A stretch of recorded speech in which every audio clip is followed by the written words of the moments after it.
Hi hello ನಮಸ್ಕಾರ ಸ್ನೇಹಿತರೆ, ನೀವು ನೋಡ್ತಾ ಇದ್ದೀರಾ videos for public YouTube channel. ಸ್ನೇಹಿತರೆ, ಈ ವಿಡಿಯೋ ಏನಂತಂದ್ರೆ ತುಂಬಾ ಇಂಪಾರ್ಟೆಂಟ್ ಆಗಿರುವಂತಹ ವಿಡಿಯೋ. ಒಂದು ಹೆಣ್ಮಕ್ಳಿಗೆ ಅಂತಾನೆ ಹೇಳ್ಬೋದು.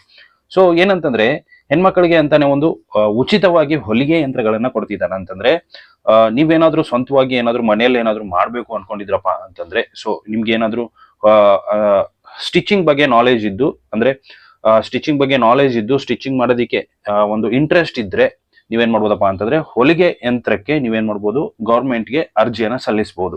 ಸೊ ಗೌರ್ಮೆಂಟ್ಗೆ ಅರ್ಜಿಯನ್ನ ಸಲ್ಲಿಸ್ಬಿಟ್ಟು ಆ ಹೊಲಿಗೆ ಯಂತ್ರನ ನೀವು ಉಚಿತವಾಗಿ ತಗೋಬಹುದು.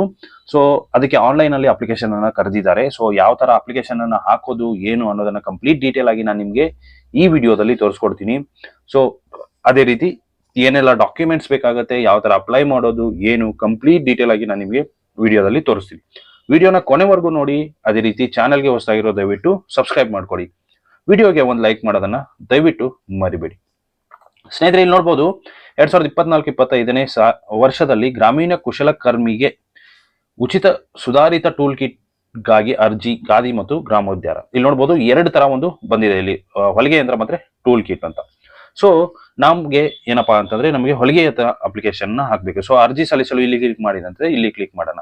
ಸೊ ಈ ವೆಬ್ಸೈಟ್ಗೆ ನಾನು ನಿಮ್ಗೆ ಕೊಡ್ತೀನಿ. ಸೊ ನೀವು ಜಸ್ಟ್ ಇವಾಗ ಯಾವ ತರ ಅಪ್ಲಿಕೇಶನ್ ಹಾಕೋದು, ಏನೆಲ್ಲ ಡಾಕ್ಯುಮೆಂಟ್ಸ್ ಬೇಕು ಅನ್ನೋದನ್ನ ಕಂಪ್ಲೀಟ್ ಆಗಿ ತಿಳ್ಕೊಳ್ಳಿ.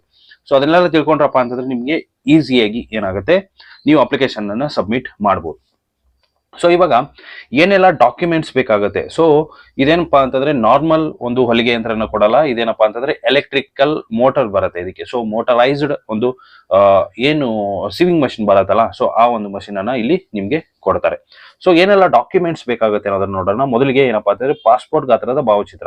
ಏನಪ್ಪಾ ಅಂತಂದ್ರೆ ಒಂದು ಪಾಸ್ಪೋರ್ಟ್ ಸೈಜ್ದು ಫೋಟೋ ಬೇಕಾಗುತ್ತೆ ಕಂಪಲ್ಸರಿಯಾಗಿ. ಅದೇ ರೀತಿ ಜನ್ಮ ದಿನಾಂಕ ನಮೂದಿಸಿದ ದಾಖಲೆ, TC ಆಗಿರ್ಬೋದು, SSLC ಮಾರ್ಕ್ಸ್ ಕಾರ್ಡ್ ಆಗಿರ್ಬೋದು.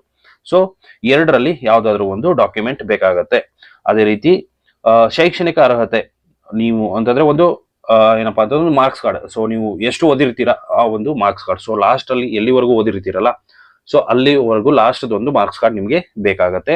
ನೆಕ್ಸ್ಟ್ ಜಾತಿ ಪ್ರಮಾಣ ಪತ್ರ. Next income and caste certificate ಯಾರಿಗೆ ಬೇಕಾಗುತ್ತೆ, SC ST ಮತ್ತೆ OBC ಅವರಿಗೆ, ಅಂದ್ರೆ ಅಲ್ಪಸಂಖ್ಯಾತರಿಗೆ ಅಂತ ಕರೀತಾರಲ್ಲ, OBC ಬರಲ್ಲ ಅದರಲ್ಲಿ. ಪರಿಶಿಷ್ಟ ಜಾತಿ, ಪರಿಶಿಷ್ಟ ಪಂಗಡ ಮತ್ತು ಅಲ್ಪಸಂಖ್ಯಾತರಿಗೆ ಮಾತ್ರ ಏನಪ್ಪಾ ಅಂತಂದ್ರೆ ಈ ಒಂದು ಇನ್ಕಮ್ ಮತ್ತೆ ಕ್ಯಾಸ್ಟ್ ಬೇಕಾಗತ್ತೆ. ನೆಕ್ಸ್ಟ್ ರೇಷನ್ ಕಾರ್ಡ್ ಕಂಪಲ್ಸರಿಯಾಗಿ ಬೇಕಾಗತ್ತೆ.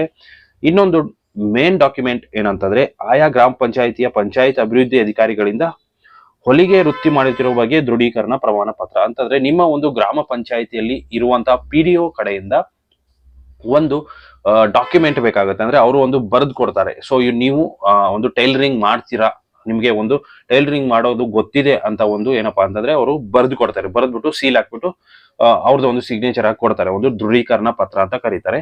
ಸೊ ಆ ಒಂದು ಪತ್ರ ಕಂಪಲ್ಸರಿಯಾಗಿ ಬೇಕಾಗತ್ತೆ.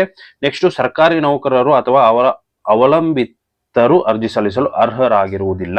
ಅಂತಂದ್ರೆ ನಿಮ್ಮ ಮನೆಯಲ್ಲಿ ಯಾರಾದ್ರೂ ಗೌರ್ಮೆಂಟ್ ನೌಕರಿ ಮಾಡ್ತಿದ್ರಪ್ಪ ಅಂತಂದ್ರೆ, ಅಥವಾ ನೀವೇ ಗೌರ್ಮೆಂಟ್ ನೌಕರಿ ಮಾಡ್ತಿದ್ರಪ್ಪ ಅಂತಂದ್ರೆ ನೀವು ಅಪ್ಲಿಕೇಶನ್ ಸಬ್ಮಿಟ್ ಮಾಡೋದಕ್ಕೆ ಆಗಲ್ಲ. ಸೊ ಇಷ್ಟು ಒಂದು ಡಾಕ್ಯುಮೆಂಟ್ಸ್ ಮತ್ತೆ ಯಾರೆಲ್ಲ ಅಪ್ಲಿಕೇಶನ್ ಸಬ್ಮಿಟ್ ಮಾಡಬಹುದು ಅನ್ನೋ ಒಂದು ಡೀಟೇಲ್ಸ್. ಸೊ ಕೆಳಗಡೆ ಅಪ್ಲಿಕೇಶನ್ ನೋಡೋದಾದ್ರೆ ಈ ತರ ನಿಮ್ಗೆ ಸಿಗುತ್ತೆ.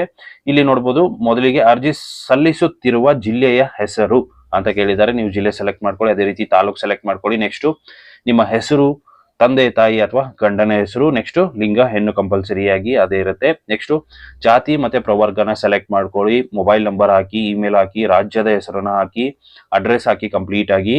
ನೆಕ್ಸ್ಟ್ ನಿಮ್ಮ ಒಂದು ಶೈಕ್ಷಣಿಕ ವಿದ್ಯಾರ್ಹತೆಯನ್ನ ಸೆಲೆಕ್ಟ್ ಮಾಡ್ಕೊಳ್ಳಿ. ಅಂದ್ರೆ ಎಷ್ಟು ಓದಿದ್ದೀರಾ ಅನ್ನೋದನ್ನ ಸೆಲೆಕ್ಟ್ ಮಾಡ್ಕೊಳ್ಳಿ. ನೆಕ್ಸ್ಟ್ ನೀವೇನಾದ್ರೂ ಫಿಸಿಕಲಿ ಹ್ಯಾಂಡಿಕ್ಯಾಪ್ಟ್ ಆಗಿದ್ರೆ ಹೌದಂತ ಕೊಡಿ, ಇಲ್ಲ ಅಂದ್ರೆ ಇಲ್ಲ ಅಂತ ಕೊಡಿ. ನೆಕ್ಸ್ಟ್ ನೀವು PDO ಕಡೆಯಿಂದ ಒಂದು ದೃಢೀಕರಣ ಪತ್ರವನ್ನ ತಗೊಂಡಿದ್ದೀರಾ ಇಲ್ವಾ ಅಂತ ಕೇಳುತ್ತೆ. ಸೊ ಅದನ್ನ ತಗೊಳ್ಳಿ, 100% ಆಗಿ ಹೌದು ಅಂತ ಕೊಡಿ. ಸೊ ಇಮೇಲೆ ಎಲ್ಲಾನು ಕಂಪ್ಲೀಟ್ ಆಗಿ ಡೀಟೇಲ್ ಆಗಿದೆಯಾ ಅಂತ ಅಗ್ರಿ ಕೊಟ್ಬಿಟ್ಟು ಏನ್ ಮಾಡಿ, ಈ ಒಂದು ಕ್ಯಾಪ್ಚಾ ಕೋಡ್ ಅನ್ನ ಹಾಕ್ಬಿಟ್ಟು ಕೆಳಗಡೆ ನೀವು ಸಬ್ಮಿಟ್ ಮೇಲೆ ಕ್ಲಿಕ್ ಮಾಡಿ. ಸಬ್ಮಿಟ್ ಮೇಲೆ ಕ್ಲಿಕ್ ಮಾಡಿದ್ರಪ್ಪ ಅಂತಂದ್ರೆ ಡಾಕ್ಯುಮೆಂಟ್ಸ್ ಅನ್ನ ಅಪ್ಲೋಡ್ ಮಾಡೋದಕ್ಕೆ ಕೇಳುತ್ತೆ. ಸೊ ಅಷ್ಟು ಡಾಕ್ಯುಮೆಂಟ್ಸ್ ಗಳನ್ನ ಅಪ್ಲೋಡ್ ಮಾಡಿ ಆದ ಮೇಲೆ ಒಂದು ರಿಸಿಪ್ಟ್ ಬರುತ್ತೆ. ಅಂದ್ರೆ ಅಕ್ನಾಲೇಜ್ಮೆಂಟ್ ತರ ಒಂದು ಅಕ್ನಾಲೇಜ್ಮೆಂಟ್ ಬರುತ್ತೆ. ಸೊ ಅದನ್ನ ನೀವು ಪ್ರಿಂಟ್ ತಗೊಳ್ಳಿ. ಸೊ ಪ್ರಿಂಟ್ ತಗೊಂಡ್ರಪ್ಪ ಅಂತಂದ್ರೆ ಅದೇ ಒಂದು ಪ್ರೂಫ್ ನಿಮ್ಗೆ ಏನಪ್ಪಾ ಅಂತಂದ್ರೆ ನೀವು ಒಂದು ಅಪ್ಲಿಕೇಶನ್ ಅನ್ನ ಸಬ್ಮಿಟ್ ಮಾಡಿದ್ದೀರಾ ಅಂತ. ಹಾಗಂತಂದ್ರೆ ಈ ಒಂದು ಯೋಜನೆಗೆ ಯಾವ್ಯಾವ ಜಿಲ್ಲೆಯವರು ಅರ್ಜಿಯನ್ನ ಸಲ್ಲಿಸಬಹುದು. ಸೊ ಸದ್ಯಕ್ಕೆ ಇವಾಗ ಏನಪ್ಪಾ ಅಂತಂದ್ರೆ ಚಿಕ್ಕಬಳ್ಳಾಪುರ ಜಿಲ್ಲೆಯವರು ಮಾತ್ರ ಅಪ್ಲಿಕೇಶನ್ ಅನ್ನ ಸಲ್ಲಿಸಬಹುದು. ಸೊ ಏನಂತಂದ್ರೆ ಚಿಕ್ಕಬಳ್ಳಾಪುರದವರು ಮಾತ್ರ ಅಪ್ಲಿಕೇಶನ್ ಸಬ್ಮಿಟ್ ಮಾಡಬಹುದು. ಸೊ ಚಿಕ್ಕಬಳ್ಳಾಪುರದಲ್ಲಿ ಇರುವಂತಹ ಅಷ್ಟು ಒಂದು ಏನು ತಾಲೂಕುಗಳು ಬರುತ್ತೆ ಅವರೆಲ್ಲರೂ ಅಪ್ಲಿಕೇಶನ್ ಅನ್ನ ಸಬ್ಮಿಟ್ ಮಾಡಬಹುದು. ಸೊ ಇಲ್ಲಿ ನೋಡಬಹುದು ಸ್ಟಾರ್ಟ್ ಯಾವಾಗ ಅಂತ ಅಂದ್ರೆ 15/7/2024 ಸ್ಟಾರ್ಟ್ ಆಗಿದೆ. ಅದೇ ರೀತಿ 31/7/2024 ಇದು ಲಾಸ್ಟ್ ಡೇಟ್ ಆಗಿರುತ್ತೆ. ಸೊ ನೀವೇನ್ ಮಾಡ್ಬೋದಪ್ಪ ಅಂತಂದ್ರೆ ಚಿಕ್ಕಬಳ್ಳಾಪುರದವ್ರು ಯಾರೆಲ್ಲ ಈ ವಿಡಿಯೋನ ನೋಡ್ತಾ ಇದ್ದೀರಾ, ಸೊ ದಯವಿಟ್ಟು ಈ ವಿಡಿಯೋನ ಶೇರ್ ಮಾಡಿ, ಎಲ್ರಿಗೂ ಕೂಡ ಯೂಸ್ ಆಗಲಿ. ಸೊ ಯಾರಿಗೆ ಒಂದು ಅವಶ್ಯಕತೆ ಇದೆ ಒಂದು ಟೂಲ್ ಕಿಟ್ ಅಥವಾ ಒಂದು ಹೊಲಿಗೆ ಯಂತ್ರ ತಗೊಳ್ಳೋದಕ್ಕೆ, ಸೊ ಅವರೆಲ್ಲ ಅಪ್ಲಿಕೇಶನ್ ಸಬ್ಮಿಟ್ ಮಾಡಿಕೊಂಡು ನೀವೇನಪ್ಪಾ ಅಂತಂದ್ರೆ ಈಸಿಯಾಗಿ ಒಂದು ತಮ್ಮ ಬಿಸ್ನೆಸ್ ಅನ್ನ ಮಾಡ್ಕೋಬಹುದು ಅಂತ ಉದ್ದೇಶದಿಂದ ಈ ವಿಡಿಯೋನ ಮಾಡ್ತಾ ಇದ್ದೀನಿ. ಸೊ ಇಷ್ಟು ಸ್ನೇಹಿತರೆ ಈ ವಿಡಿಯೋ. ಸೊ ಲಿಂಕ್ ನಿಮಗೆ ಡಿಸ್ಕ್ರಿಪ್ಷನ್ ಅಲ್ಲಿ ಸಿಗುತ್ತೆ, ಹೋಗ್ಬಿಟ್ಟು ಚೆಕ್ಔಟ್ ಮಾಡ್ಕೋಬಹುದು. ಸೊ ಸಿಗೋಣ ಮುಂದಿನ ವಿಡಿಯೋದಲ್ಲಿ ಅಂತ ಹೇಳ್ತಾ ಥ್ಯಾಂಕ್ ಯು ಸೋ ಮಚ್. ಜೈ ಹಿಂದ್, ಜೈ ಕರ್ನಾಟಕ ಮಾತೆ.